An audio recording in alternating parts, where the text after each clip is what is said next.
Aikardo, euskaraz, sarda badago.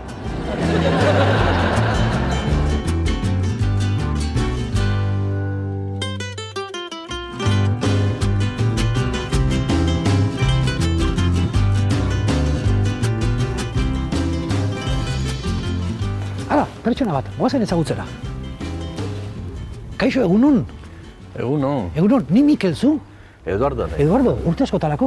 Urte askota. Eduardo, gauza bat, hemen ikusi zaitut monumentu honi begira eta zer da zehazki, Eduardo? Zau da, bere garaian hemengo langilek, herriko langilek egin zuten bere kasinoa edo langileen zentroa, ez? Zer urtetan zehazki? 27an. 1900 inauguratu zuten. 27an langileek egindako kasinoa. Kasinoa. Kasino baino gehiago bazen kulturzentro bat. Hemen egiten zuten gantzerkia, hemen bazituzten CNT, UGT eta bar bere lokalak eta bar. Beraz, Eduardo esan diazu, 1927an langileek berezkoekin auzolanean egiten dutela zentro edo kasino zaharra, esan dezakegu. Eta 36an zer gertatzen da? 36an, pues hori gerra edo alzamentu egin zenean, frankistek usurpatu zuten, eta gainera erabili zuten ziega bezala hartzen zituzten hemengo kideak zirenak, normalean iraultzaileak eta bat, pasatzen zituzten hemen egun batzuk eta gero eramaten zituzten edo Lizarrako gartzelara,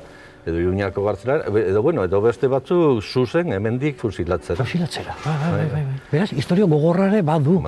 Bai, oso gogorra. Hemen hil zituzten 38 persona. Andozilan hemen? Andozilan 38. 38 fusilatu zituzten. Hemen inguruan errepresio asko egon zen? Bai. Hemen baziren 2000 biztanle gutxi gara eta 38. Karkarren 1000 biztanle eta 50 piko. Eta ja, Sartaguda izan zen, 1000 biztanle baino gutxiago eta 80 piko persona. Gaina Sartagudan represioa izan zen askoz gogorrago, gero Andreekin ere moztu zieten hilea eta oso gaizki pasatzen. Frankistak egiten zituzten gauza horiek, ezta? Egiten zituzten gauza horiek. Zonalde hau herribera izan zen oso zigortua. Zigortua, ezta? Esan digazu, barruan ziegak eta zeuden, ezta, Eduardo? Gaur egun ikuste badaude? Bai, posible da ikustea, badaude reformatua. Bale, ikustu dezakegu, guazen, eskartuko nizuke. Bueno, Eduardo, hau da, zuk esan diazun ziega horietako bat, ezta? Kasino barruko ziega bat. Bai. Toki historikoan gaude, ezta? Bai, guretzat badu bere sentimentu eta badakigu hemen egon girela gure zenideak eta bar. Zuk ezagutu duzu hemendik pasatako jendea? Bai, zoritzarrez nire familian bat zoden batzu. Zure familian? Bai, nire aitona, bi osaba edola, eta, gainera hor suertatu zen pasadizo bat, hauek eraman zituzten Oteizara, eta osaba bat, Jose Mendez, salbatu zen. Eta nola da historia hori? Hori da, ez daki, kristauak izango bagina, zango denuke milagro bat zela, baina milagroak ez ziren. Sartu zuten kamioi batera, eta leku batera jekez egiten nora, baina Oteizara, eta han jeitzi, zinpizanpa eta fusilatu. Bai. Binaka lotu, eta azten ziren lehenengo bikotearekin, gero beste bat, eta hor, Jose Osaba, salbatu zen. Salbatu zen? Ez da oizko hori nola izan zen? Ematen du, besteak ez zirela ere profesionalak, eta berari bakarrik tiro bat eman zioten, pasatu zitzaiola, besotik, eta egin zuen hilarena, klaro. Egoen lotuta erori ziren biok, eta berak esan zuen, hemen, egin behar dut hildakoarena, eta eman zieten grazia tiroa ere, baina izan zuen suerte handia, berak esaten zuen bala pasatu zitzaiola aurpegiaren ondotik, eta haizea eta guztiz nabaritu zuela, eta lurran sartzean zikindu zitzaiola, baina ez zioten eman. Jarraitu zuen hor hildakoa egiten, eta ja, askatu zenean, ihes egin behar zuen, baina entzun zituen abotz batzuk. Eta bazien beste persona batzuk baten zirela lurperatzera. Izkutatu zen, zazi batzuen atzean, berak esaten zuen ez duela mugitzen, ez da behatz bat ere. Egon zen denbora guztia bere koñata eta bere lagunak lurperatzen zituzten bitartean. Besteak lurperatu ondoren, berak esan zuen, ni saiatu behar naiz ez egiten eta nora joan. Orduan, intuizioa edo esan zuen, Lizarratik kilometro askoz gara ibili. Eta Lizarratik ega pasatzen da eta Andozillatik ere.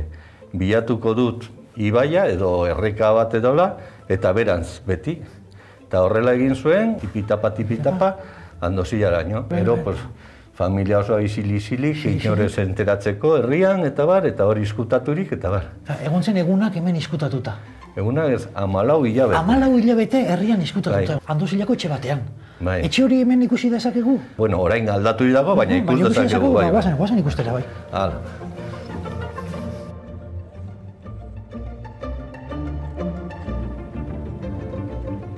Begira, pagai.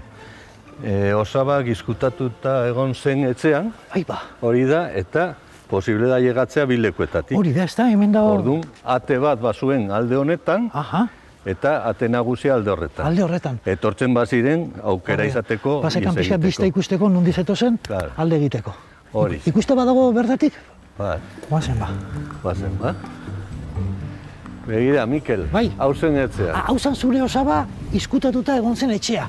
Bai, 14 hilabete egon zen, orain berritu dute, baina hemen bertan. Hemen txegon zen 14 hilabete izkutatuta. Bizkat topoak bezala, ez da, la trinxera infinita eta... Garai horietan topoa esaten zena, la trinxera infinitaren pelikulan bezala, eta bar. Eta 14 hilabete horiek pasa ondoren, ja prestatu zuten iesaldia, falangistaz jantzita joan zen Iruñara. Iruñan hor talde batek lagundu zion, pasatzeko iparraldera. Iparraldean egon zen garai batean, bueltatu zen Ebro frontera, gerrara, eta Barcelona erori ezenean, Frantzia aldera. Urteak eman zituzten Frantzian, baina gerra hotza llegatu zenean, pensatu zuten arriskua zegoela, eta segurago zegoela Argentinan, eta erabaki zuten Argentinara joatea. Eduardo, eta inbeste urte pasa ondoren gora eta bera gara eta ona, lortu zuen Andosillera bueltatzea? Bai, beraia nahiko zarra zenean, bueltatu zen Andosillara, eta hemen hil zen, eta hemen lurperaturi dagoen, gure hierrian, eta bar. Eskerrik asko, Eduardo, golako historia kontatzeagatik, eta memori historika bizirik mantentzeagatik. Eskerrik asko zuei, guri gustatzen zaigu historia hauek zabaltzea, eta jendea batez gazteo jakiteko zer gertatu zen, eta nola izan zen historia. Interesgarria eta jakiteko beharrezkoa. Eta eskerrik asko zuei.